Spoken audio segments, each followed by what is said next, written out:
We're going to do our first edition of Coach's Corner. We have a special guest here. If you guys don't know about this particular trainer, you must have been living under a rock during the heyday of boxing. He'll explain that to you himself. But first, I want to give a shout out to the people here with me. My business partner, Mr. Troy Graham. Salute to you, Mark Nash. You know what I'm saying? Another dude that I work with very closely, a brother of mine. Go check out his platform as well. He'll break it all down to you later. We're simulcasting from his channel as well. So salute to everyone watching on Breaking the Beats. Let's jump right into it, man. We're going to go ahead and do any of you gentlemen have anything to say before we bring on our special guest? I'm excited, man. This is a big one, yo. Let's cook it. That's what I'm talking about. Yes, sir. All right. So without further ado, we have our senior correspondent here, the General. If you guys don't know, like I said, you must have been living under a rock. All right, Mr. Tommy Brooks. What's going on, brother? How you doing? Everything's good, baby. How are you guys? Oh, man, I'm doing great. I can't complain, man. Everything's gravy over here. Living in South Florida, you know how it is. Yeah, I can imagine. It's pretty warm down there, isn't it? Exactly. Oh, man, it's humid, man. I hate the humidity. I'm from the Bronx, right? You see, Bronx veteran. I'm from the Bronx, man. I hate humidity, man. But I've been living out here for so long, like I kind of got used to it, you know. But I still the humidity though sometimes gets on my nerve. But nevertheless, man, you the man of the hour. Let's talk about you. For the people that don't know your history, right? Let's because one of the things we like to do here is we like to bring folks that are from the heyday, from the ground and pound type of era where everybody fought everybody and you know and everybody was doing things the way you're supposed to do it when it comes to a sport, competitive nature, you know, bringing it all to the table, really thinking about the sweet science the way you're supposed to deliver fight plans and things of that nature, and you're a master at that. So first and foremost, tell us about Tommy Brooks, what brought you into boxing, first and foremost, and tell us about your accolades, people that you work with, for those of us that don't know. Well, actually, I got tricked into boxing. Somebody dared me at school, and we ended up going to the boys' club, and they had a boxing program going there, which I didn't know anything about. But I had an uncle who was on the SEAL team, and he was the All Navy boxing champion. So naturally, I thought I could fight. I had never had a pair of gloves on in my life. But anyway, we get into the locker room where the boxing was being done at, and they put some gloves on me, and the guy said time. So I turned to see what he was saying, and the other guy hit me. My head hit the locker. He said, "Oh, don't stop! Wow, that's enough for today." And from that day on, I swore I was going to be something as a boxer. I continued to go to the boys' club. I could beat the hell out of a heavy bag and a speed bag, but as you know, neither one of those hit back. Exactly. And then the first time that I did end up boxing, it was with one of my friends, and that was something. That was a knockdown drag out. Wow. So Archie Moore opened up a program up there in San Diego. I ended up going up there with one of my friends, and I never did know who Archie Moore was at that time because I just followed, you know, the local fighters. Right. End up finding out about who Archie Moore was, and he was former champion of the world. He took us to his house one day, and that's when I saw with all the accolades that he had, how many fights that he had. I mean, he still got the record today, 132 knockouts. I mean, people don't even have that many fights anymore, you know? Right. Even half of that. I'm sorry? I say even half of that. Exactly, yeah. I mean, the guys got 30 fights nowadays, and they call it a career, you know? Yeah. And he had 132 knockouts. Right. All right. Yeah, and then I got involved in the amateurs, the AAU. Actually, I joined the Air Force, and I had went to the Nationals 3 times, and the third time I finally ended up winning it by beating Michael Spinks. Okay. You beat Michael Spinks in amateurs? Yes, for the National AU Okay. Championship. Look at that. I mean, that was one of the toughest fights I ever had. He had me down 3 times. I remember that he had me down twice in the first round and once in the second round. When I went back to the corner in the second round, the coach said, "Didn't you see that right hand coming?" I said, "That slap." He said, "Son, that slap had you on your ass 3 times." But I was in tremendous shape, and I poured it on that last round, and I ended up winning the fight. Oh, that's what's up. Tell us about some of the people that you trained. Oh, that's a list right there. I've been so fortunate. Mike Tyson, Vander Holyfield, Pernell Whitaker, Mike McCallum, Vasily Jurov, Vinny Pezzi, and oh man, the list continues. I can't even think of these guys. I work with like 25 world champions. Look at that, man. I've been You real see how fortunate. casually you say that, man? I'm embarrassed of myself. Yeah, I've been real fortunate. Well, look, man, I'm gonna pass it off. Then we've got a panel. Welcome, Coach Malachi. He just joined the building as well. So we're gonna pass it off to Troy, then Mark, then Coach. You got How you doing, bro? Yeah. Hey, Coach. Yeah, there we go. We're gonna ask everybody to keep your mic muted if you're not talking, other than Tommy and the person, of course. Right, Magic Kid? Yep. All right. How you doing, brother? How you doing, Tommy? Finally got you on, huh? I'm good. Finally got you on. Yeah, good to see you, brother. Same You know here. what? You know what? I didn't know about the 45 champions, man. Not 45, 25. 25. Okay, 25. Yeah. Okay, well, maybe you'll come out of retirement and add another 20. You never know. You never know. Let's hope so. Yeah, but if listen. we get rid of this virus, I can make me some money. Yeah. Well, just a quick question. When you stopped boxing and you got into training, who did you actually learn from? Who was one of your teachers as far as who guided you as a trainer and all that? Maybe you could tell that story.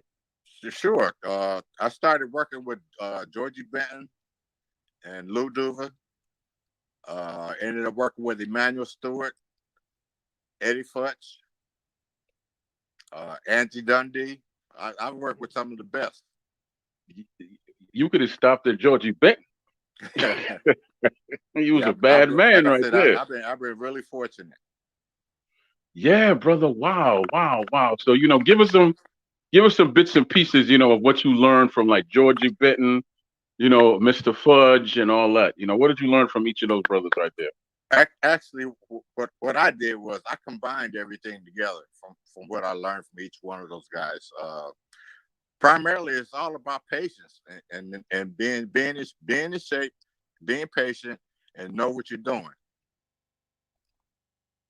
Yeah, because I think in all the reading I've done on Eddie Fudge, I think most of what his training methods is that he takes somebody. What he does, he takes them from scratch and finds out where they're weak, and he makes that their strength. That's what I'm talking about. You got to go through the basic fundamentals. If you don't know the basics, you're in trouble, baby. Absolutely. And then Georgie Benton. A lot of guys don't seem to understand. For every action, there's a reaction. If you don't know how to make a comeback, you're in trouble. Right. And then for Georgie Benton, I remember him in the corner with Pernell and Holyfield. He always had a different approach with both fighters. Like with Pernell, he was very harsh with how he handled them. But with Holyfield, you had to be a little bit more subtle. So, how did you go about handling, let's say when you worked with different fighters and their personalities? I found out I was friends with most of those guys, and but they knew I was serious about what I was doing, and they were serious about their business also. And they knew if they didn't listen, they was gonna come up short. So, that's the kind of rapport that we had. That's beautiful. Okay, brother. I tell you what I'm gonna do. I'm gonna pass you off to Coach now, off to Coach Malachi. Well, you know, And then we're actually, gonna come back around. Huh? Mark is next, coach, and then Jed Oh, Cobb. Mark. I'm sorry, Mark. Yeah, Mark Nash is next. I'm sorry. No problem, man. No problem. No problem. Hey, thank you again, Mr. Brooks, No for your problem. time. Oh my God, this is, man, my grandfather and my uncle are somewhere smiling at me like, oh my God, you made it, boy. That Tommy Brooks, boy. Hey, my first question for you is, I know a lot of fighters. Oh, by the way, my name is Mark Nash. My show is Breaking the Beats. Thank you again.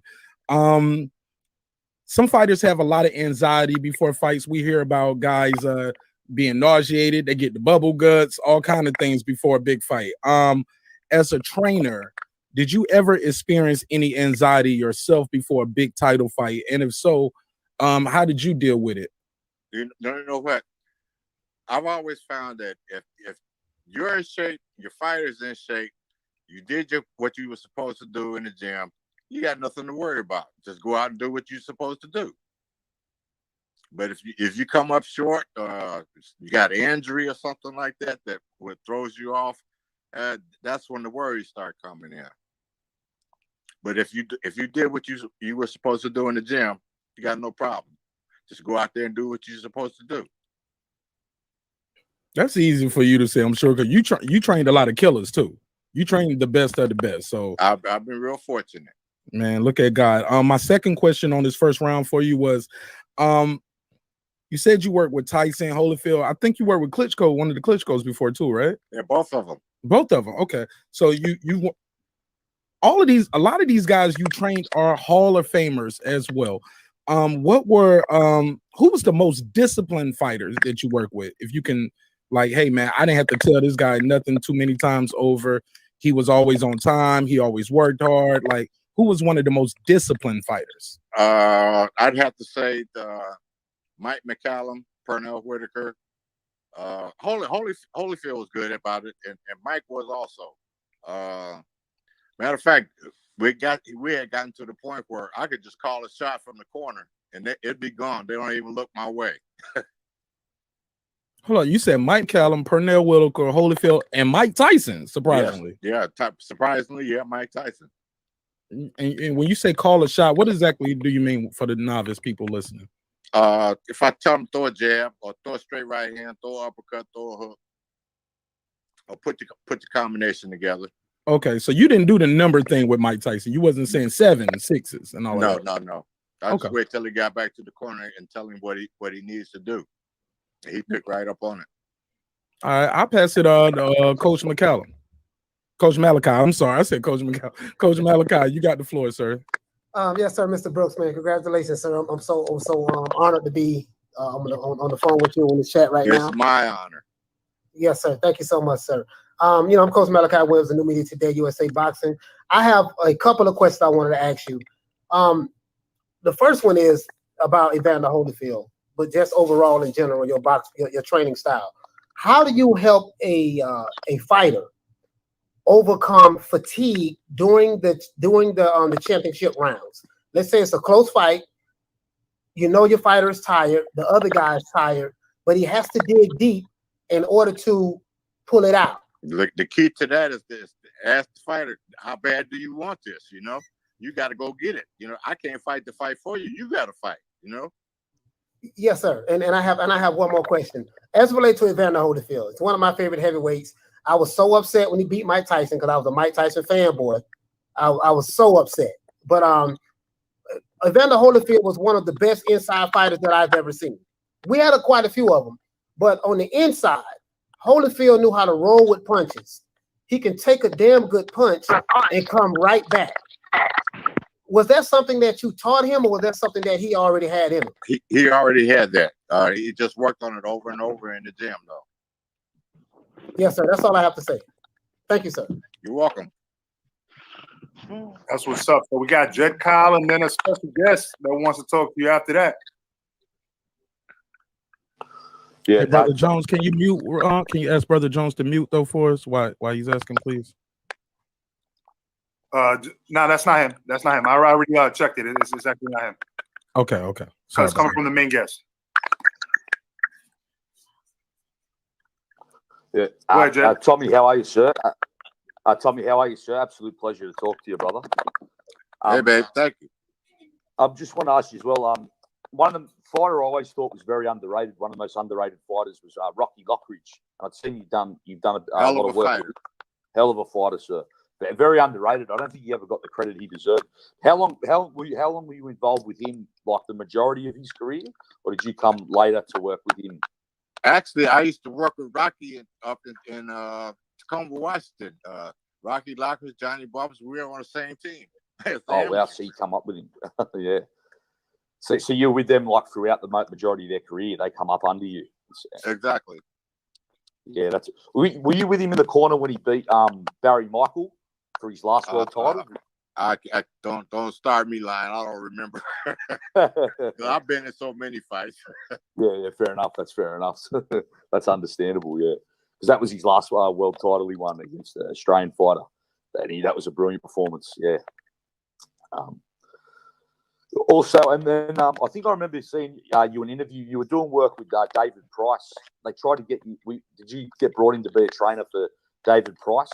Yes. Yes.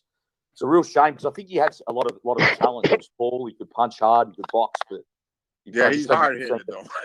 Yeah, he doesn't seem to have the. He wants to fight how he wants to fight, and not how. Yeah. You don't win by fighting like that. Disappointing. He didn't seem to have the mentality of a champion, because he could have been a rival to Tyson Fury, and I think he would have been the perfect trainer for him. That could have really taught him a lot of things, but it's unfortunate that, like you said, he was hard-headed and didn't want to listen. Well, that's the way it goes, Yeah, unfortunate though.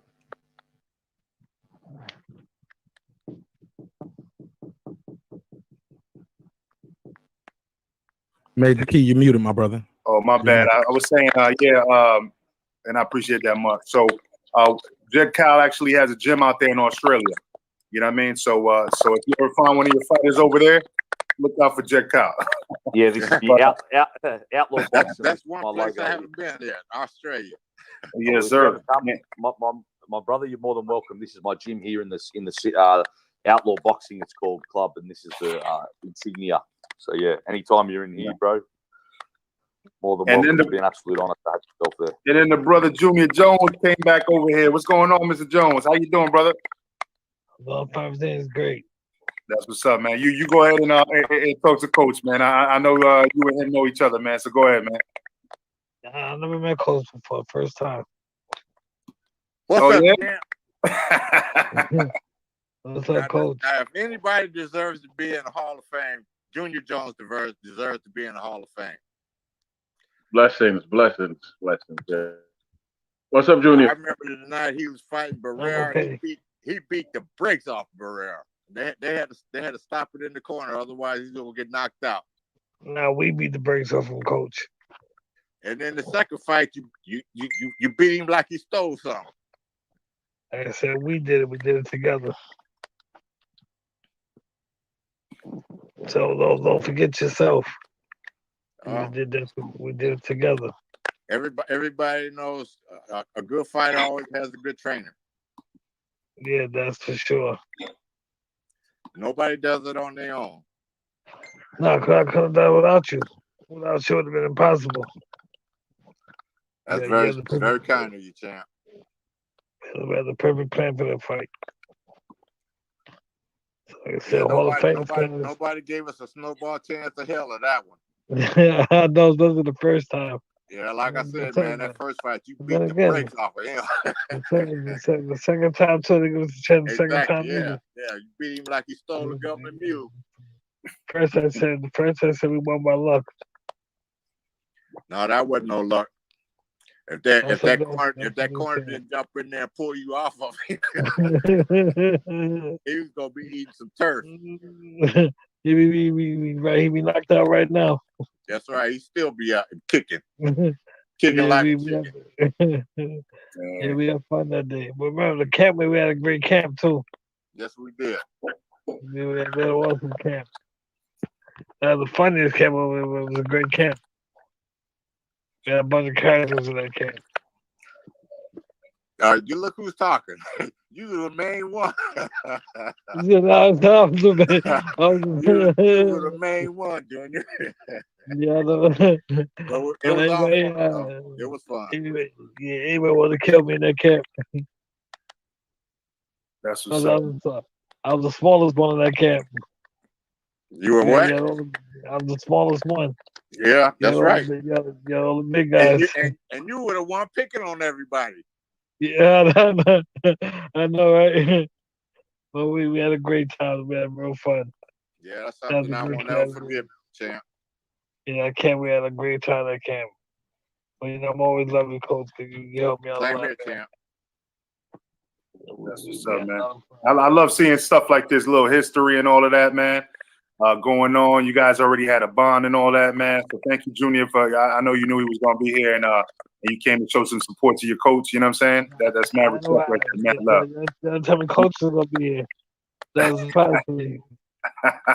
Hey, yo, like I said, if anybody belongs in the Hall of Fame, it's Junior Jones.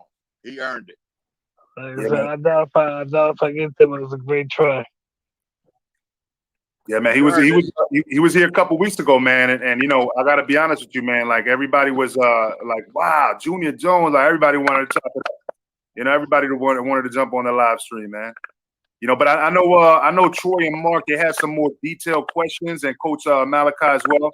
They had a little bit because you remember this is the first episode of Coach's Corner. And Junior, you're more than welcome to add on as well, of course. You know what I'm saying?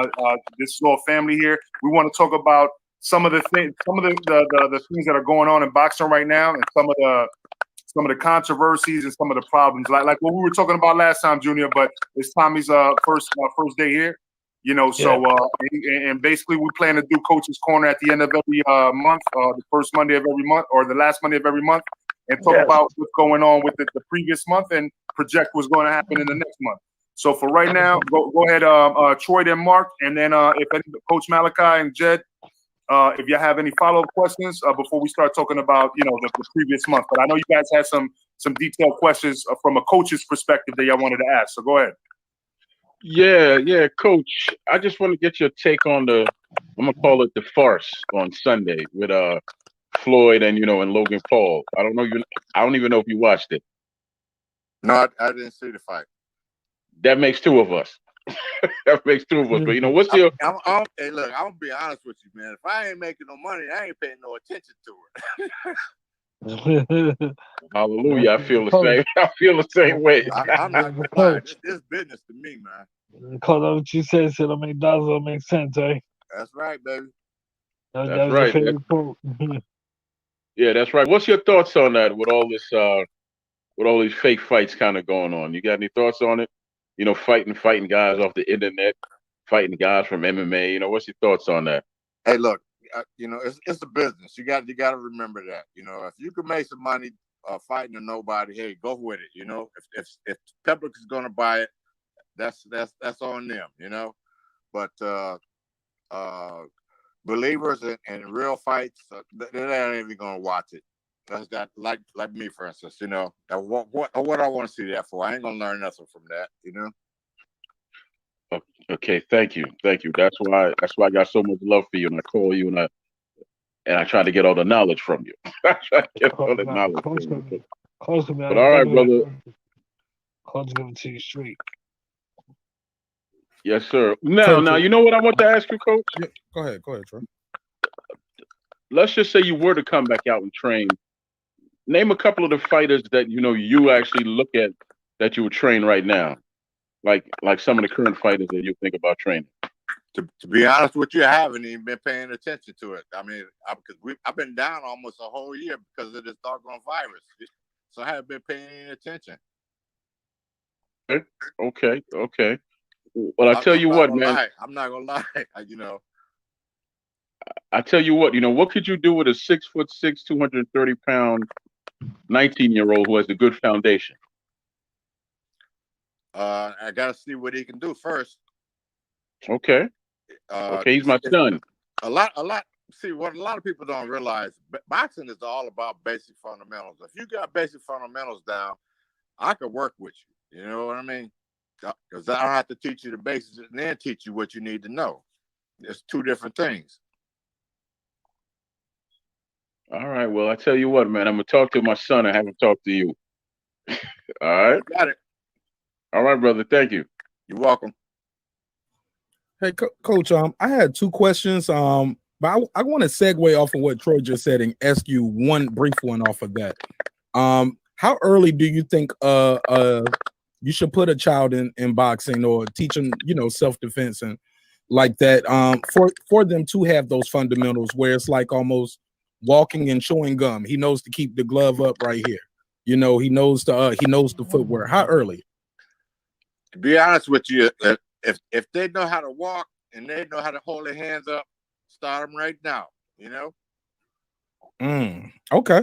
Good answer. Because then it's instilled in their minds and they won't forget it. And remember before, like I said, for every action there's a reaction. Look, if you tell a kid to hold his hand up and he keeps dropping his hands and he gets hit, it's his fault that he got hit. You have to explain it to him. You know what I mean? If you keep your hands up, you don't get hit. If you don't know how to move your head, teach them how to move the head. That way they don't get hit. Teach them how to counter off of that. Okay. That leads me to one of the questions I had on my list. Can you tell us a story? We got you're a legendary man. You probably so humble, but you don't know how much this means to us to have you here. Can you tell us a story? Because I know you got a lot of great stories, but give us a story about a time where your guy was losing and you possibly thought about stopping the fight and he came back to victory. If you got one of those. Like you had to give him one of those Dundee, you're losing it, son. You're losing it. You had to give him that pickup talk. And like, hey man, if you don't do what I need you to do, I'm gonna stop this fight. And he goes out there and he whoops some ass. You got one of those stories? To be honest with you, I can't think of having anybody in a fight like that. To be honest with you, I really can't. Never had a come from behind victory. When you won, and when you lost, y'all lost. It wasn't exactly. Well, okay. That's pretty much that's been my career. No, Coach, remember. Well, my last one was I was losing. What you say, Mr. Jones? And the Baran fight that I was losing every last round, my coach. You weren't losing that fight. The first fight. It was the first fight the judges had us losing. That's the one you stopped him in. Yeah, but that's when the judges had us losing. No, that's those guys. They was getting paid. They was getting paid under the table. Yeah, I'm saying that was the judges had us losing that first fight. Hey, look, we had to stop him going into that fight. That's true too. So which is the fact, yeah. Well, that leads me to my my final question, and I'll pass it on to Coach Malachi Williams. I know you say you don't really watch the fights unless you're getting paid. I don't know. Have you ever heard of what's going on right now called Glove Gate? No, I haven't. Okay. Well, I'll check it out though. Okay. Well, basically, they're talking about Deontay Wilder possibly got cheated in the Tyson Fury fight. Are you familiar with these two fighters, Tyson Fury and Deontay Wilder? Yeah, Deontay Wilder and Fury. Yeah. Where some people saying Fury could have cheated. The gloves were floppy. It could have been an egg weight in there. The trainer might have spiked his water. So the suit that he wore out could have been too heavy. It was like 40 pounds of armor. Right. What do you say to things like that when you hear that it's allegations that a trainer might have spiked the water? Because I'm thinking, why would a trainer do that for an undefeated heavyweight champion? But you said, I'm sorry. Your trainer would be cutting his own throat. Something like that. That's what I would think. But some people say, hey, it's money out there. You don't know how much he got offered versus how much he was getting paid. Is guys saying could have snuck an egg weight in there, padding being removed, pulling the gloves down. Like, what do you say to that? My theory has always been if you're not there, you don't know. You got to be there to see it for yourself. Other than that, it's just speculation. Yeah, Coach, but with the suit thing, he tried the suit away before the fight, so you can't say the suit was too heavy. I'm sure he tried them before the fight, weeks before the fight. Yeah, you're right, Tim. That's what I'm saying. I mean, if that was the problem, he got to blame his own self for that. You know, if Yeah, you but tried I'm it quite on sure 2 that. weeks before the fight and knew that it was heavy, why are you gonna put it on going into the ring fight for your life? Because I'm sure he knew when he tried that suit on way before the fight started. Look, so I don't buy that excuse. Yeah, I agree with you on that, champ. All right. So I'm gonna let Coach Thank you, Malachi Major K. follow up. Yeah, thank you, sir. And I'm gonna let Coach Malachi follow up on that one. Yes, sir, Mr. Brooks. Thank you so much, sir, for speaking to me once again. I have two questions. One question, sir. Julio Cesar Chavez and Mildred Taylor, 1990. You remember that fight? Yeah, All right. Listen, this was killing me. This is killing me. Mildred Taylor was beating the brakes off Chavez. Beating the brakes off of. I want to say maybe 20 seconds left in the fight. Mildred Taylor gets caught. And what I didn't understand, sir, in that fight, why was Mildred Taylor fighting in the 12th round like he was behind in the fight? You know, and then he ended up getting caught, and we know what happened from there. But because he was trying to win the fight. so in his mind, do you think that was the right strategy? I know you say he was trying to win the fight, but do you think that was the right strategy? Looking back in hindsight, you know, he ended up getting stopped. Richard Steele stopped the fight because he said he wasn't responding to him. So I don't. He shouldn't have stopped the fight. You know, that was some garbage right there. You know. Totally, I totally agree with that. And I have one more question, sir. The Tyson Fury and Deontay Wilder fight, the pick off of my brother Mario, the pick up off of him. You know, the first fight, you hear, Deontay Wilder said Tyson Fury had pillow fists. He didn't hit hard. And the way I explained it was, okay, Tyson Fury was fighting off the back foot. Now, a lot of people who haven't boxed before, you generate, and Junior Jones, sir, you definitely would know this. You will generate more power fighting on the front, being front foot dominant versus going backwards. So in the second fight, Tyson Fury figured that out, and he went at Deontay Wilder and fought front foot dominant, and he ended up getting the stoppage. Now, whatever went on with Deontay Wilder, why he wasn't feeling right or whatever the case may be, that's besides the point. But when people say, well, now all of a sudden Tyson Fury was hitting harder, I'm like, dude, listen. First fight he fought backwards. Second fight he fought front foot dominant. Those punches going forward are going to be harder. It's going to be harder when it lands on the opponent versus going backwards. Am I correct in that assessment, sir? You know what? I've learned a long time ago. Adjust, readjust, readjust, readjust. Yeah, I was gonna say the same thing, Coach. You gotta learn how to adjust on situation. If you can't make the adjustment, you don't need to be in there. You deserve to lose. Exactly. Yeah, you can't just have one game plan. You have multiple playing. Cause remember the brand fight, Coach. Yeah. We trained for a lot of situations in case something went wrong. So we had a game plan in case I was behind, if I was ahead. Exactly. And yes, sir. And Junior, this question is for you. Let me ask you a question. You and Coach, when you go into a fight, I hear a lot of fighters and coaches, especially the good ones, say that we have a game plan. We have plan A, plan B, and plan C. You see what I'm saying? So when you're putting together a game plan, you're studying your opponent, the fighter. I guess maybe you're seeing his strengths and his weaknesses.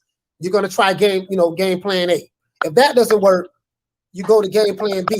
Do you very seldom, especially for you, Junior Jones, how many times have you ever had to go into plan C or even plan D, you know what I mean, for a fighter? Well, it happened. Like I said, but me and Coach trained for brand fight. We trained for one specific thing, and we're not gonna change. We're gonna stick. Hopefully, he's gonna do it to it work, and that's what we did. So we had a plan A, B, and C, and D, but our most important plan was that plan A. Make sure we establish it. Once we establish that, things can work from there. If we couldn't establish plan A, it's hard to switch to B. A didn't work, so it makes it twice as hard. I've always liked the theory of just stick with two plans. You know, if plan A is not working, you go to plan B. Plan B is not working, you go back to plan A. Exactly. That way you don't get confused. If you got 3 plans, 4 plans, that's too confusing. Exactly. Especially if you got somebody trying to beat your brains out. Hey, yes, sir. Thank you so much. You the first. Coach say he rather have a plan A and a plan B. If the plan B don't work, we gonna go back to plan A. Like, that's all the questions I have. Yeah, but he's right. Though. We trained with Brett. We only had 2 plans, and like, and one of we just gonna bounce around so something's gonna work. So plus, he didn't train me on too many things that confused me. So he stuck to 2 things that were simplified. Yes, sir. That's all the questions I have. Thank you so much, sir. You're All welcome. right. Shout out to Coach Malachi. So before we start moving into the questions about the last month, Jed Kyle, any final questions? And then Junior Jones, of course. Yeah, of course. Well, I was just while the gentlemen were just speaking about that, Tommy, I might as well ask this: which fighter that you work with, or just any boxer in general that you've seen, what boxer that you work with was the best at making adjustments during the fight that you found that would just be able to make them adjustments like that on the fly, that they just pick it up really? I would say Pernell Whitaker. I was thinking that as well. I was thinking that to myself. But yeah, you were proving me right. Yeah. I agree with that 100%. Also, when you said as well, if you're not getting paid for it, you're not really interested. But when you did have a fighter coming up with fighting an opponent, were you a coach that would study a lot of film on the opponent to pick weaknesses in him before the fight? I wouldn't be a good trainer if I didn't look at your opponent. But you know what? A lot of trainers today don't do that. They don't even watch the opponent, or that's why I think a lot of trainers. You got to watch the video of your opponent. That way you know what he can do and what he can't do. That's how you make your fight plan. I fully agree. A lot of boxers as well, sir, don't watch boxing or watch their opponent, which I think is hurting them. They don't watch even old fighters to learn, or watch their opponent looking for weaknesses, which I think is one of the biggest flaws in modern day boxing. Yeah. Yeah. Also, Junior Jones, brother, I just wanted to ask you a question, bro. Junior, you fought Eric Morales and Barrera. You're one of the few people that fought both of them. How do you compare them as fighters and what their strengths were and things like that? Who do you think was the better out of the two? I know you beat Barrera, but who do you think was the better out of them 2 fighters? I mean, I think Barrera was better. He did more. But I think Morales, the coach can bounce for me. I think that was more of a focus thing. It wasn't too much of what he was doing, because the coach can remember the first 4 rounds was winning easy. That fight very easy. Yep. And the thing was, I think I aroused the crowd and the focus to get to me. See, what a lot of people don't realize about Junior. Junior was a small guy, but he punched like a middleweight. Yeah, he did. Yeah. That's what's up. Yeah, he knocked out Barrera. I mean, Barrera was 43-0, I think, when Junior knocked him out. And like you said, you knocked him out in 5 rounds. Barrera was 43, 44-0, if I remember. Undefeated. And yeah, knocked him out in 5 rounds. Yep. Like I said, Junior was beating the brakes off of him. Yeah, his corner had to come in. So Junior, you got the last word before we start talking about the previous month of boxing, and I know your times are limited, so I'm not going to try to extend it. You guys let me know whenever you're ready to go, and I'll respect the time. But it's important to know, what do you guys feel about the temperature of boxing right now, where a lot of these fighters, they don't like each other, so they're not going to give the opportunity to the other person to fight for the belt. But then sometimes they're best friends, so they don't want to fight for the belt. And it's always an excuse on why they don't want to fight for the belt. You know what I mean? Oh, I'm the A side. They're pricing themselves out, or this and that. There's so many excuses on why not to become undisputed and not to unify. What do you guys think about that, both of y'all? The only way you're gonna find out is if you fight. I agree with you. Money's involved. If you want to see who the best is, you get in there, put the gloves on, and go at it. Yeah, but the A and B side, I think that's stupid. The A and B side, doesn't matter what side you're on. We're gonna fight. Doesn't matter what side. Man, it's gonna be a fight. You train hard, do what you gotta do, and do the A side and B side. All right, that's what's up, man. So any final thoughts on this, Junior, before I ask the first question? No, go ahead. All right. So all right. The first fight of the month, right? Main fight, I should say. Canelo Alvarez. All right. Correct. Canelo Alvarez pops up, right? Correct. And beats Billy Joe Saunders, breaks his orbital bone. A lot of people feel like, You know what I mean? Like hey, that he took a dive or whatever, this and that. A lot of people don't feel like that. A lot of people feel like right now, Canelo Alvarez is in his prime, and he's the number one in as far as pound for pound. What do y'all think for that? Think about that. And we have another special guest, by the way. When y'all answer that, we got Chop Paulie in the building as well. Yeah, coach. He got good basic fundamentals.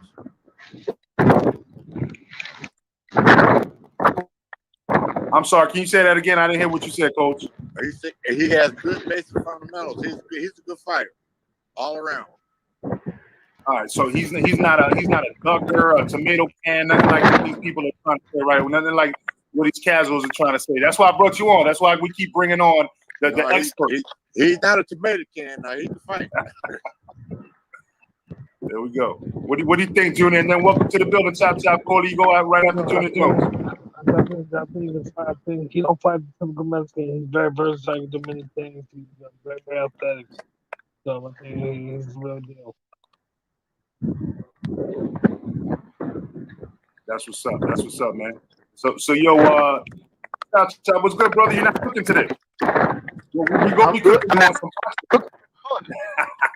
You say I'm not cooking today. I already cooked dinner. I just say there we I'm go. going to the party. I did some there curry we go. chicken. What's going on, man? Hey, Troy, take over for me for a minute, man. That's cool. What's up, Chop? All right, Chop. You got any questions for Tommy? You got any questions for I'm brother? just happy to hear his voice. I'm glad he's still doing great. Can't complain about that. We living it up. There you go, baby. Thank you so much. Yeah, that's right. Y'all ever work together? Y'all two ever work together? You and Chop? Nah, I've been in the gym when he was in the gym before, though. I've been in the gym with him. All right, cool. You ever fight any of his fighters? Nah, I never fought none of Tommy fighters. I was a youngin' when Tommy had them killers. Yeah, Okay, right. okay. I remember seeing him in the gym, but he still went behind the ears.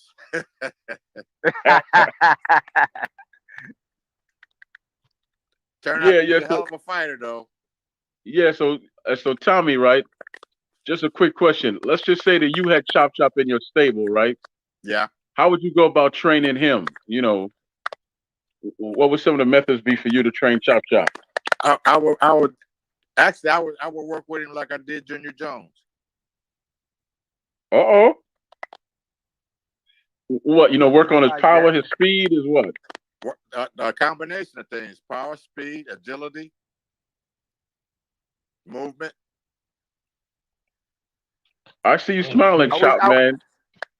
Because I wish there was trainers like that nowadays. Them type of trainers ain't available no more. He's right. I mean, it's sad to say, but he's right. Yeah, but nothing you got to remember too is Tommy don't train everybody the same, which is excellent. He trains everybody different, so we all end up having the same set, which is good. Junior, you're right about that too. It depends on what your ability is. That's what I work on. Exactly. That's right. Now, yeah, I'm just go ahead, Junior. Go ahead. I was about to tell him, the bandits want to kill me. I'm sorry. So I said, the bandits want to kill me. They want to kill me in their camp. Yeah. They want to hang you that day. I know. They want to hang me. Okay, now Mark or Jed or or Coach, y'all have any questions for Chop and Junior Jones or Tommy Brooks? Yes, sir. I have a question for Chop. Chop, brother, how you doing, sir? I'm doing good. I'm happy. Hey, man, me and you was born the same year, brother, 1974. I'm a little older than you, so I'm your elder. I was born January. How you a little older? I was born January, brother. You was born June. I have a question for you. Chop. Out of all of your years, brother, of boxing, from a mental standpoint, break down to me what was your mindset when you knew for a fact that you was going into a tough fight. Like, this guy right here is the guy that if I beat him, it's going to take me to the next level. But you know what I mean? Tell me what's the mindset? Do you look at that as a I'm just fighting another fighter, or is it added extra pressure?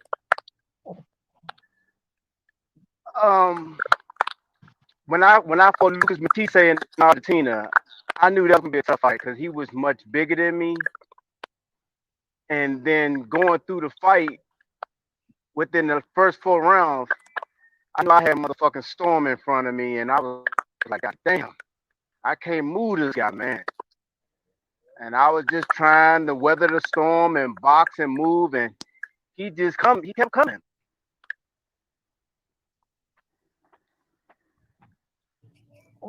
And so my question is, you said he kept coming. So in your mind, what was you going through at that point in time in the ring? Like, did you want to give up, or were you like, how the hell am I gonna get out of this, or I just got to dig deep, or? I was saying to myself, I gotta keep digging. I gotta break. I gotta try to find something to hurt him so I can stop him from coming. And I was hitting him with shots, but Lucas just kept coming, and I was just too small. And he seen that my power wasn't stopping him, so he just kept coming. I never want to give up. Even times when he knocked me down 3 or 4 times, I get right back up, and the referee was looking at me like, "Damn, you're a tough guy, but he's just too much for you. I'm just gonna stop this fight in the 10th round." Yes, sir, I saw that fight too. I think what it was, the 8th, something like that, 7th or 8th round. I saw that fight too. It was the 10th. The 10th. Okay, Yeah. Yes, sir. That's all I had. That's all the only question I had. Yeah, I had a question for Chop Chop. How are you, brother? Pleasure to talk to you. How are you, sir? Chop, with all the because you just mentioned Matisse, saying you fought pretty much everyone from this era. Who would you say is the hardest puncher that you fought from this era? Would it be a Matisse, Cotto, Maidana? I know it's a hard question, but if you had to, who would be the biggest puncher you fought? It's not a hard question. It's easy. When I went up to 147, I fought Freddie Hernandez on Showtime. I was boxing him, but when he caught me in the 5th round and I went down, I said, "Damn, he caught me." And then the ref was counting. I was like, "I can get up." I'm talking to myself now. I can get up, but I got 5 more rounds to go. He might catch my ass again, and now I'm really gonna be in trouble. So I sat down. It was a smart thing for me to do. I didn't want to get hurt. I knew he fought me with a good punch, and I had 5 more rounds to go. So I said, I'll go ahead and go back down to 140 where I'm comfortable at. 147 was too much water for me to tread. Yeah, see, that's great. Why it's great to talk to the boxer themselves, because a lot of people would think Cotto and Maidana are the big names, but Freddie Hernandez, But that's why it's always good to talk to the box. Also, one more question, Chop. I know you fought Junior Witter. You remember Junior Witter, a boxer from England, yeah, Sheffield? in England for the WBC title. That was that was a very good, skilled fight. I think Junior Witter was a bit underrated. Do you think he could have beat Ricky Hatton if he got the Ricky Hatton fight, if they'd fought each other in the UK? Do you think Junior Witter could have outboxed Ricky? I don't think he would outbox Ricky, because Ricky's not going to let a person that is a little longer than him box him. Ricky's going to come forward and apply pressure. Ricky, he likes to come straight at you. And he's seen the type of fighter that Witter was. He knew he was an awkward fighter, so I don't think that fight would have worked out for Ricky. That's why they didn't take the fight. But Ricky would have really loved to fight him at that time. Yeah, I think it would have been a hard matchup for Ricky, though, at the same time. Yeah. Like you said, that's why I think they didn't take it. All right. Mark Nash, you got anything you want to ask Chop? Hey, how you doing, champ? What's up with you? Hey, man, you got it, man. Got a question for you. My name is Mark Nash. My show is called Breaking the Beats. Thank you again for your time. Who was the hardest puncher you ever faced? I'm sure you probably been asked this before, but can you share with us who was the hardest puncher you faced? It's 2 punches. It's one person. I was finding in the gym. His name is Teddy Reed. He's the hardest person to ever hit me. And we were in the gym sparring with 16-ounce gloves on. And the hardest puncher I ever been hit by in a fight, and that was Freddie Hernandez when he caught me in the 5th round, and I went down. And I'm like, damn, he caught me. I could have got up, but I chose not to get up because I knew I had 5 more rounds to go. The fight was scheduled for 10 rounds.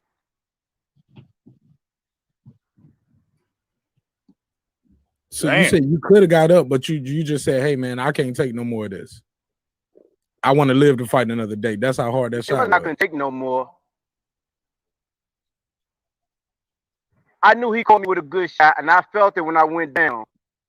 And I knew I had 5 more rounds to go. And me being a smart fighter, I stepped out of my weight class from the start, and I took the fight.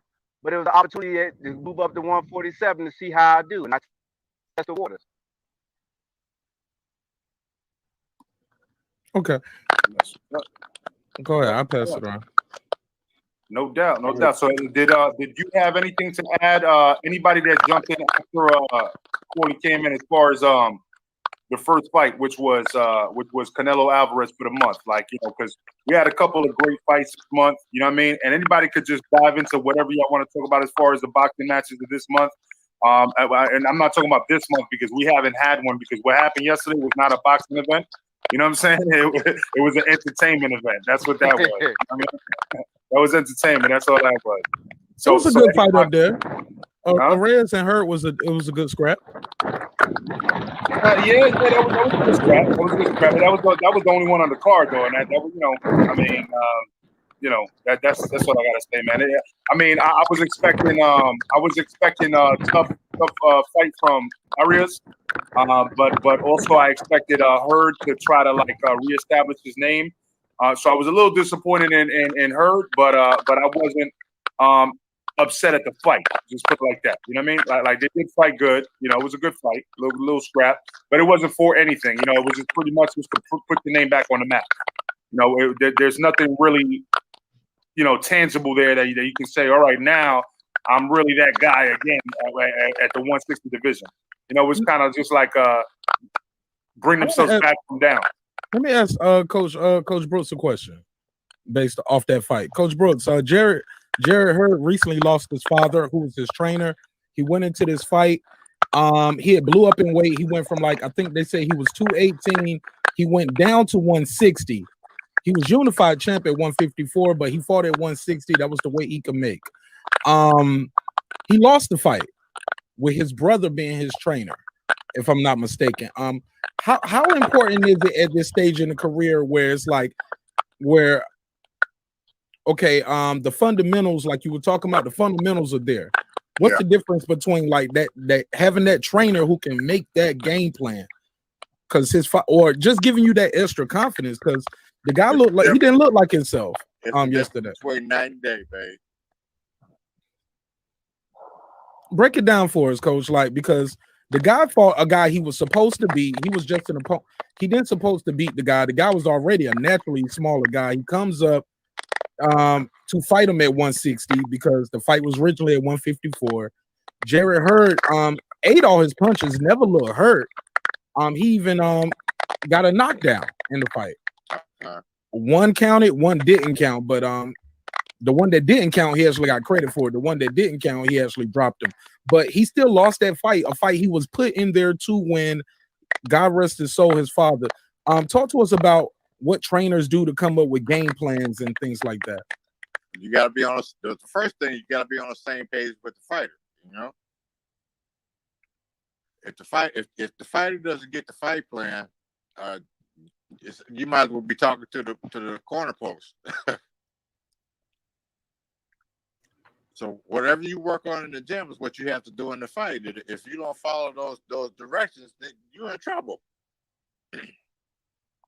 I'll tell you something happened to me one time. I'm working with Pernell Whitaker. I think he's fighting Trinidad. And I tell Pernell, look, step right, fire right. And Pernell looks at me and says, "Hey, coach, I'm a southpaw." What I meant to say was, what I meant for him to do was to step right, throw the right hook. But he's like I said, he said, "Hey, I'm a southpaw." But you saw it. You can see something outside that he's not seeing in the ring. Exactly. But I didn't explain it to him. We hadn't worked on that. So when I said for him to step right and fire right, he's a southpaw. he does everything from his left. So did he do it? What happened? I don't remember the fight you're talking about. He fought against Trinidad. Okay. Yeah. I remember that. Yeah. That was the fight he got his jaw broken, right, Coach? Exactly. In the second round, he wouldn't let me stop the fight.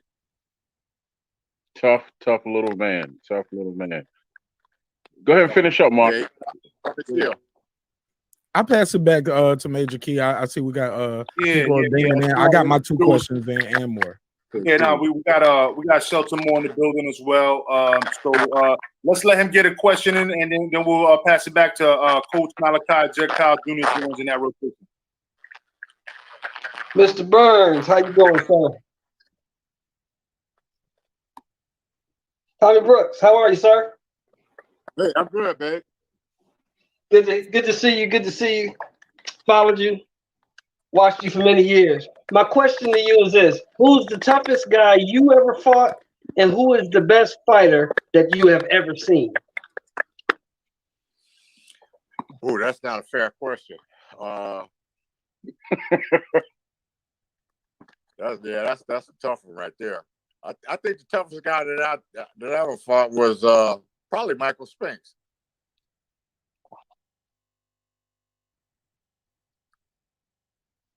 And the best fighter that you've seen, that you've been around in the gym or just seen in a fight, the best fighter you've seen with your eyes.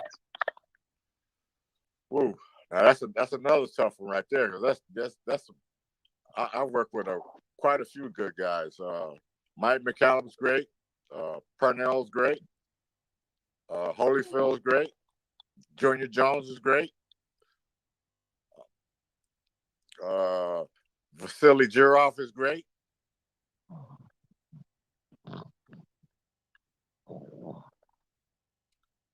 That's about all I could think of off the top of my head. Just about everybody that I've worked with, though, they got tremendous talent.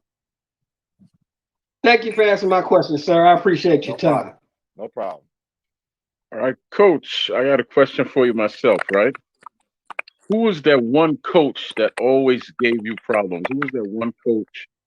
It had to be a coach out there that you said, man, I really don't want to put you in the ring with his fighters. But who was that one coach that gave you the blues? Gotta think on that one. Probably Phil Torrance. Phil Torrance, Eddie Futz, Manuel Stewart. Ooh, okay. Okay. Wow, man. Eddie Futz to me was like he was a very subtle genius to me, you know. I don't think he ever raised his voice or anything, but he saw what he saw and then he just made it work, right? Exactly. He did all his work in the gym. We got a special guest coming in right now. What's going on, brother? How you doing? Good. On the platform, man. What's good? What's up, brother? Rockman, the Rock. What's up, Tommy? Hey, baby, how you doing, champ? I didn't hear you mention my name when they was asking about the great fighters you work with. I haven't seen or heard from you in I don't know how long. Forgot about you. Hey, they tell me it's my man. You got a birthday coming up soon, man. Yeah, next week. How young you gonna be now? I'll be 67. Oh man, that's a blessing, man. Well, I mean, if I don't talk to you, I'm just give you an early happy birthday. Thank you, champ.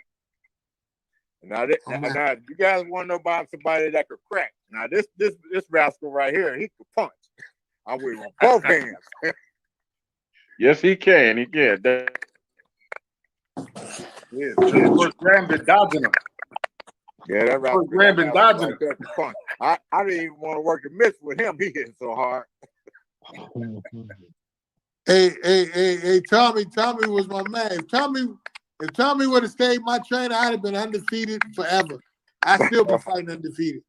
You much too kind, champ. Nah, you know I ain't lying. Tommy had everything. The Brooks Bomb Squad, Yes, out of sir. all them youngins that we had right there, I would have fought any of them. all of them, and it would have been just me and Tommy, just throughout everything. I would have never lost a fight. Much too kind, champ. You know I wouldn't have, Tommy. You'd have put that sauce on. You wouldn't have. Now with me in the corner with you. That's what I'm trying to tell you. Like I'm gonna give you a quick story, right? My first fight with Tommy Brooks, I fought for the USBA title, and I had just broke my hand, fractured my hand, and when I came back, I was still winning the cash. And Tommy said, "Man, you're gonna be ready. You're gonna knock this dude out." I fought Jeff Wooden for the USBA title in '97, and we worked. He put me in the gym, put me in the ring in Texas. We was in Houston. He said, "You got this. You're gonna knock this dude out." And we went there, we knocked him out, won the title. Man, I'm telling you, nobody could bring that beast out of me like Tommy did. Damn. Thank you, champ. Man, you know I ain't lying. You ain't got to thank me. Thank you. So what was your last fight with Tommy in your corner? I mean, we just did like 2 or 3 fights. Tommy, what we do? I don't remember, to be honest with you. We only did a couple fights together. We had just a brief stint, but I learned so much from Tommy, from bad exercise that I still do to this day. 30-second drill. Tommy was. You can do it in a fight. Yeah, that's what I'm saying. Tommy They would can keep definitely. up with you. Right, Tommy definitely will bring out. If I know somebody, I hear your question y'all asking about, who was Tommy's, the greatest adversary. But I tell you what, if anybody know they're fighting a Tommy Brooks fighter, they better bring their lunch pail because they're gonna be there for a while. Thank you, champ. You know I'm telling the truth, Tommy. Yes, sir. I got a question for you, Rock, right? I'm listening. Right. Out of all of the top heavyweights today, man, how would you go about handling them? Like, who do you think would give you any problems right now? Like, say, out of Joshua, Tyson, Fury, and none of them. Huh? None of them would give him a problem. I would say Fury. Just because why is that? Because of his size? Yeah, because his size and Fury, unbeknownst to a lot of people, but he can fight southpaw and who wants to fight a 6'9" southpaw? Yeah, we serve him something. That's true. He is the switch hitter. We serve him up something. You had a hell of a right hand, Rock. You couldn't catch him. That's what I'm saying. We serve him up that right hand is the cure for that southpaw. Silver platter. Talk to him, Tom. Talk to him. Hold on, wait a minute. It's not about catching him. It's about you ask me a question. Who would give me the most problems, right? Now, fair enough. We would catch him. You know what I'm saying? But southpaws is like the worst thing for anybody. Any orthodox fighter. Southpaws give you all the problems in the world. But I mean, I'm just saying. I know, and it's on everything. If I had a 6-8 week camp with Tommy, man, it would be a short night for any of them guys. I'm gonna tell you one more quick story about Tommy, right? When we was in camp, Tyson was fighting Holyfield, and Holyfield was like a tremendous underdog. Tommy said he gonna knock Tyson out. Trust me, he gonna knock Tyson out. And I'm looking at Tommy, wondering if this man had lost his mind. Like, yo, is this man really fit to be my trainer? He talking about Holyfield gonna knock Tyson out? Please, man. We went to the fight. Man, Holyfield knocked him out, and it was the preparation that Tommy Brooks and Don Turner put on Holyfield. Man, I'm telling you, them two guys right there, that was a terrible 1-2 punch, man. And both of them guys was my dudes, man. Tommy was my coach, man. I'm telling you. If them two guys put their brains together, ain't nobody beating their fight. Much too kind. I tell you what, Rock and Tommy, I would love to see you, if you were still boxing, go up against Dillian White. What do you think about him? Well, I'd have a fight plan for him. What you mean? What I think about him? I don't think he's the top guy. I don't think he can beat none of the top guys.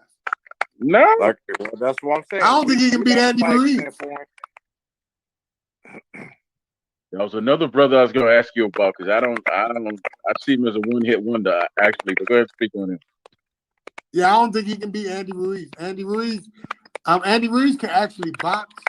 And Andy Ruiz got a heck of a chin. Andy Ruiz, was a top prospect when he was in the amateur. He had a good, valuable amateur experience. The man can fight. He can flat out fight. So, it's funny, the man he won a title against one of the top guys, and people look to discredit what he did. That's nuts to me. I was just on the phone with somebody who was telling me that Mark Breeden underachieved. I'm saying, how can you say something like this? This man won an Olympic gold medal and a world title. What more can you do? World title twice. So all right, well, I'll tell you what I'm gonna do. I might have to call on some favors and call Triller, call Tyson, and see if I can get that fight with you and White, man. And Coach gonna be in your corner. What, me and Dillian White? Yeah. Line it up. And Coach and Coach gonna be in your corner. Line it up. Hold on, Rock. I'm gonna let you know something, Rock. People would love to see. I'm gonna let you know what would be a good Triller fight. You and Lewis doing that grudge match because y'all split it, right? You won the first one. 100% agree. And that would be one that I think people would like to see. It sells itself already with just. I'm gonna just say this, right? I'm gonna just say this. I ain't calling. Oh damn! He froze. You froze.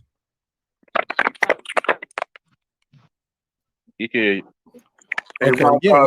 try to remove yourself for a minute, and then I'll let you right back in. Just put remove yourself for. Here, hold on 1 second. Let me see if I can do this. Hold on. There you.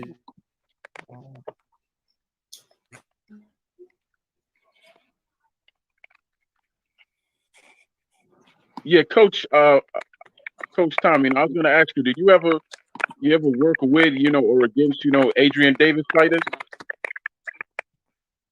Coach Adrian Davis? I don't think so. Not that I can think of. Go ahead, Mark. You were asking Rock a question. Man, I just remember, man, when you did that thing, that was major from Baltimore, man.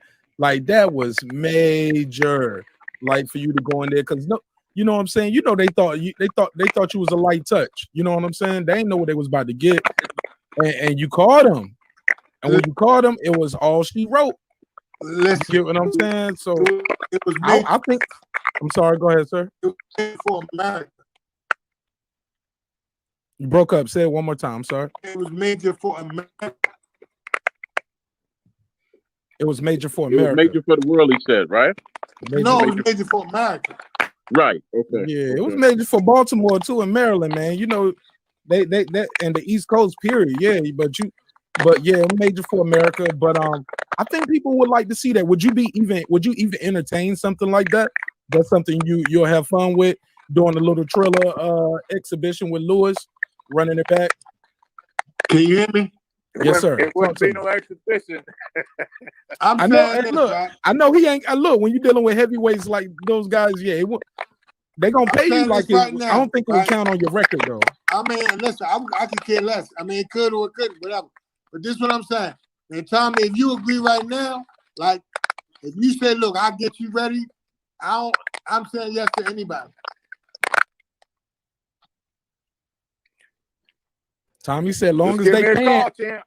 Tommy said, long as they pay. He said that earlier. This is what Major Key Monday does it with Mark Mass. Hey, another Major Key first. Yeah, I can send you his number, Rock, if you don't have it. Go ahead, Rock. You broke up. Say it again.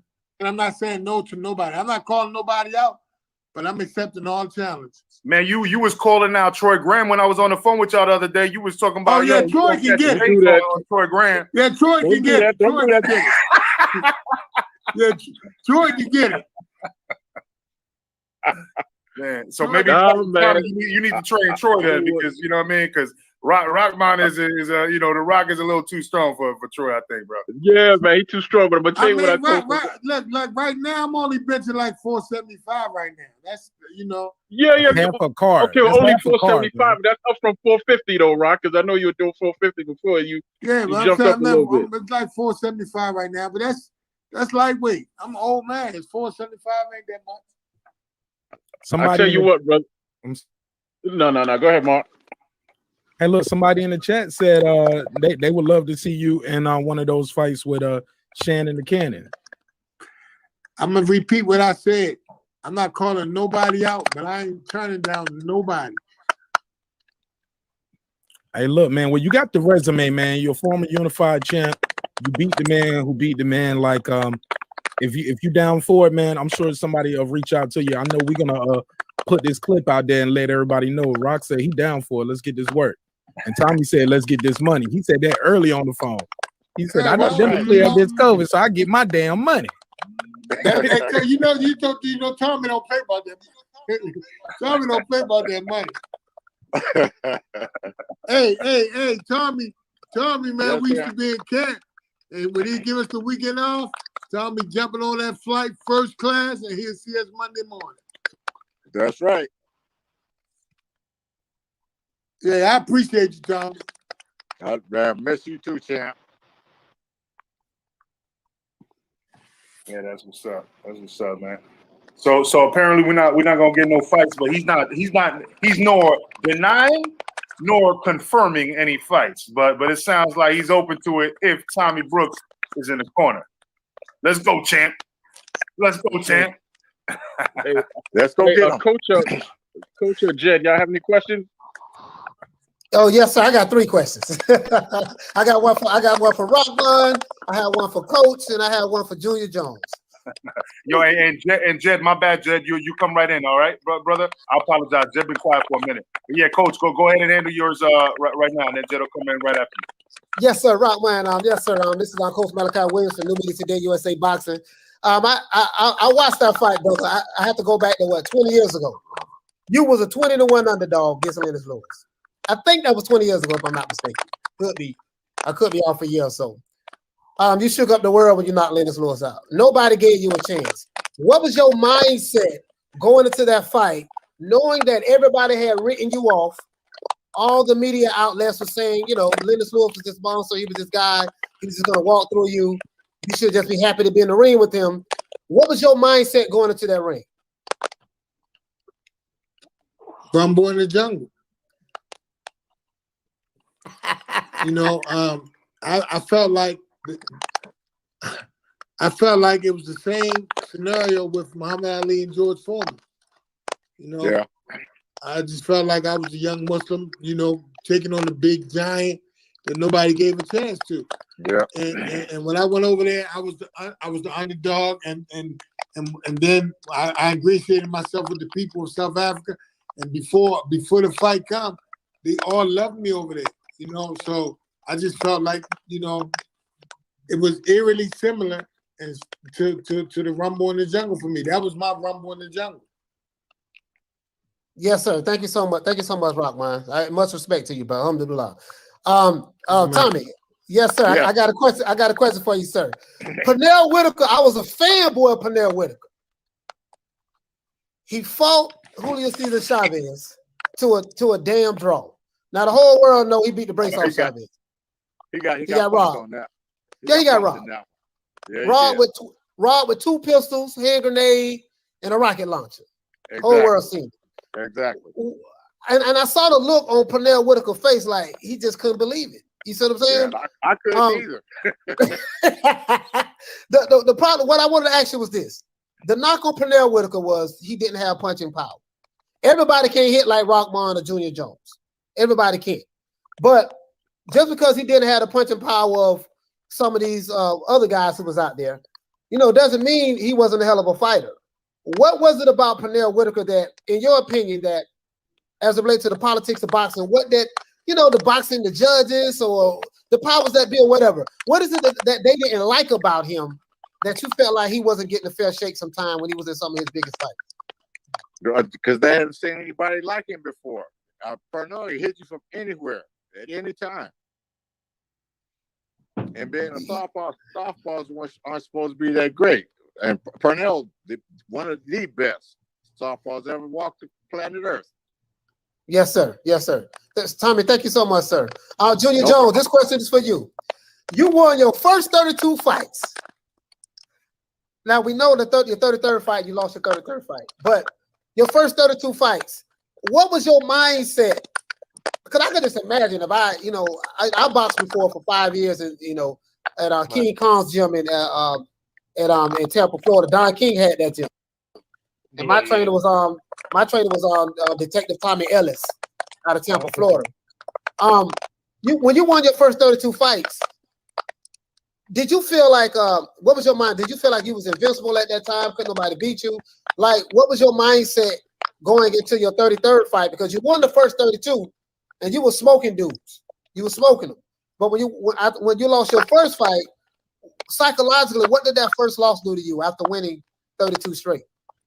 That messed me up because my first loss was, I should have moved up to 22 at the time, but I was trying to stay there for the Gonzalez fight. It never happened, so I blame myself that because the first loss was a case for air. I just depleted myself. I really had the strength to really go on. So that's what happened in that fight. Yes, sir. And yes, sir. And I know I said I had 3 questions, but I have one more. This Tommy, this is for you, and Junior Jones, this is for both of you guys. What the hell is the criteria for both of you guys to get into the Hall of Fame? It seems like the Hall of Fame is very subjective. I don't, you know what I mean? Like, I don't really know what the criteria is supposed to be, but why you two, in your opinion, are not in the Hall of Fame as of right now? Hey, who knows? Who knows? It says something I don't focus on, man. Because like I said, I know what I did. I know that I did the best I can. The time it's half for my heart out every fight. So, Just like I said before, when he stopped Barrera, that should have put him in the Hall of Fame by itself. Yes, sir. Thank you so much. But nothing time people forget is Gonzalez before him, he had 17 defenses. We played these broke the record, we fought him. We didn't beat him. He put Barrera. So there's things that might give me a bump, but if it don't happen, I know to my heart the best I can. Yes, sir. Thank both of you gentlemen so much. Thank you. No problem. Coach, you know what, Coach? Yeah, baby. You asked me. I feel I enjoyed it. I enjoyed the Gonzalez fight about the Barrera fight. Well, either one, you deserve to be there. Well, but I like Gonzalez better because you got this guy broke the record. I mean, had 17 defenses, so I haven't been more to Again, like I said, either one of them, you deserve to be in the Hall of Fame. I gotta say to you, Junior, last time you were on, I'm telling you right now, a lot of messages talking about it was great to see Junior Jones. So you got a lot of fans, brother. You got a lot of fans. My whole thing here is trying to bring education to people that don't know, about that era and the grittiness and how much we had to put in work. Like it wasn't the same thing. There was no snack, concoction that you could take, no tricks of the trade or nothing. Like, it was just like boxing. It was boxing. You had to train hard, and that was that. Exactly. And boxing right now is watered down. Yeah, man, and a lot of people remember you. Yeah, boxing today is watered down. Something to say. And coach about for me that back in our era, it was much tougher. You had to fight. Today, yeah, man. All you gotta do is gotta have a good mountain that takes you where you want to go. Yeah, man. A lot of people definitely left a lot of messages saying that they were happy to see you. So I'm glad to see you back. And like I said before, I know you came on and you were in the chat a couple of times since then. But you always welcome on. As soon as I see your name in the background, I'm bringing you onto the panel, man. You always welcome me. All right, brother. Sure. That's what's up, man. So anyway, I'm not bad to interrupt, man. I just wanted to let him know that. Well, thank you. Appreciate you, man. So look, since we've been chopping it up about you guys, because you guys were the stars today. Let's just move forward to the fight that's coming up. Not this weekend, but on Juneteenth. Teofimo Lopez versus Mandatory Kambosos. What does that mean for the lightweight division if y'all following that? What does that mean for that? He's saying that he's definitely taking on Haney. I've spoken to both Junior Lopez, which is Teofimo's father. I've spoken to Bill Haney, which is Devin Haney's father. And they both seem very adamant that they need that fight, you know, to clear up this whole WBC mess with the Undisputed. What do you guys think about that fight? I'd say the best man win. Yeah, I like Teofimo though. You like Teo? Yeah, I like Teofimo in that fight. All right. I mean, what anybody else on the panel got any questions about upcoming fights? I had another question for Coach Tommy. Yeah. Do you think it's a difference between a coach, a trainer, and a teacher when it comes to the sport of boxing? And if so, can you differentiate the two or the three? What's the difference between a teacher or a coach or a trainer? Because a lot of these guys get some mitts and they can do mitt drills and they think they're trainers. First, before you start, it's a combination of all of them. To be a trainer, you got to be a combination of all of them. To be a good trainer. Yeah, I was gonna say I'm a kind of coach. Tommy was a great teacher, a good coach, and a great trainer. And the thing is, he separate each one to show what the other teacher, each one a different course. And I apologize. I skipped over Dead Kyle. My bad, my brother. No, all good, brother. Just one question. I was going to ask you earlier, Tommy, but I actually slipped my mind. But I was going to see if you agree. So a lot of young guys when I'm training, they come in and they all want to throw power punches and hit the hardest. But I always say the most important first punch to land in boxing is the jab. Would you agree with that? That's the most important. Without a doubt. Yeah, I 100%. Without a doubt. Yeah, and that's the first punch someone should learn, shouldn't they? Learn how to perfect the jab. Yeah. And a jab sets everything up. Offense and defense. Yep, it sets everything up in boxing, doesn't it? Exactly. That's all the other punches up. Yeah. Because coach, you know what you got to think about it. Fights we lost was guys that didn't let me jab enough. Yeah. If you took away my jabs, that made the fight easy. Because I see a lot of young guys, they come in the gym when they start boxing, they just want to throw hooks and uppercuts and big punches. They think that's what makes a great fighter who can be strong, but a jab is what will set everything up, you know? Exactly. Really, they don't understand that, though, unfortunately. It's a lost art. It is. It really is. Yep. All right, that's what's up. Well, listen. So I know that we're gonna move it over to Mark Nash's channel in a minute. He usually has his thing on Monday after mine. So first and foremost, I want to let everybody know where to find you guys and thank you. Well, I'll give my last thanks after everybody else. But Jed, tell everybody where to find you and what you do. Coach, after you, it's Mark, then Troy, and then I'll let these gentlemen say their last piece, and then I'll thank everybody else for being here. Me first. I'm currently in the process of getting a channel, but just for the time being, you can follow my gym at Outlaw Boxing on Instagram, and it's got the same, like I said, the same logo here. You'll find that on Instagram. That's where you can find us. And to both gentlemen, Coach Tommy and Junior Jones, if you're ever in Australia, you're more than welcome to come in my gym. It would be an honour to have either of you. Thank you. I appreciate it, bro. Thank you. 100%, my bro. Both of you. Absolute pleasure to talk to both of you, and you're welcome anytime you're in my country. It'd be a pleasure to experience your wealth of knowledge. Thanks, brothers. Thank you. And thank you for showing up. I know it's a different time zone over there in Australia, brother, but I always appreciate your insight. Very smart guy, always respectable, always knows about the old school. So that's why Jed Kyle is always welcome on this platform. Pleasure, brother. Thank you. Yes, sir. Coach Malachi. Yes, sir, man. That's Coach Malachi Williams from New Media Today, USA Boxing. Mr. Tommy Brooks, I have a great deal of respect for you, sir. You trained two of my favorite fighters of all time. Pernell Whitaker, I was a fanboy of Pernell Whitaker. I would go to war for Pernell, didn't even know the man, but that's where I was at with it. That's where I was at with it. Junior Jones, my brother, I've been following your career for a long time. I'm 47 years old. Much love and respect to you. We got to do something. We got to do everything we can to try to get these brothers to the Hall of Fame, guys. So if you're ever in Miami, that's where I live at. If you're ever in Miami, man, I would love to see you guys meet up with you guys. I have a great deal of love and respect for you guys. I'm on New Media Today USA Boxing on YouTube. That's how you get in contact with me. Instagram. Thank you so much. Thank you, Chad. Yes, sir. Instagram, Coach Malachi Williams. And I'm gonna repeat it because he talks real fast. New Media USA Boxing, because you said that fast as hell, Coach Malachi. No, New Media. Yeah, New Media Today USA. New Media Today. My bad. Yeah. He talks fast as hell. That's one of them Southern Miami City flippers. You know what I'm saying? Yeah, I'm real country, so. No doubt, brother. I appreciate you being on, man. And Mark, go ahead, brother. Yes. Thank you so much again for your time today, Coach Tommy. Thank you again, Junior Jones. Anytime. Thank you, Chop for pulling up. The Rock, man. You know what I'm saying? Yo, this has been a crazy night of boxing entertainment for you guys. I hope y'all really enjoyed it. Again, thank you to the guests. Thank you again to the panel. My name is Mark Nash, host of Breaking the Beats, where we break down the business, entertainment, art, technology, sports, and anything else I feel like squeezing into those letters. We will be starting actually, we're simulcasting, so I'm going to end out when I start the fresh one.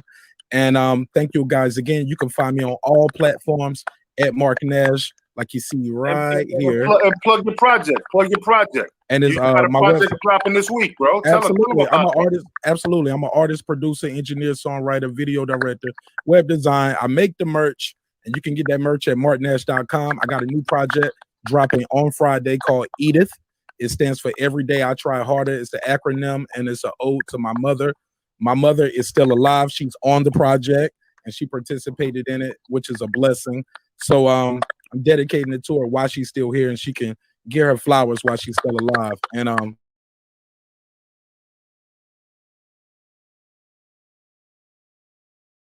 listening over there.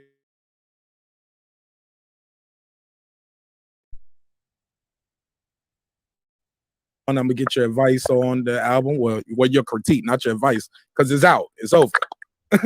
So but thank you guys again for your time. Thank you guys again for answering my questions. And you guys can find me on all platforms at Mark Nash, marknash.com. And I probably got about 80 records streaming in your phone right now. But the new project drops this Friday. Hit single Collards and Yams. We dropped it on May the 1st. We almost had 4,000 views on that in less than a month, which is big for me being an independent artist. We almost had 2K subscribers on YouTube. So we grinding, man. We taking the stairs. Some guys want to take the escalator and the elevator. I don't mind taking the stairs, baby. So we just grinding it out. My degree is in mass comm, and that's what I do, what I work on and try to pass the word out to people. So if I can help in any way as far as promotion, graphic design, getting your merch out, marketing, branding, don't hesitate to reach out. My email is in the description block of every video I drop. marknash27@gmail.com, or you can reach out to me at marknash.com or marknash on Instagram, or leave me a comment in one of my YouTube videos. We go live 3 times a week, Monday, Wednesdays, and Fridays at 10 o'clock Eastern Standard.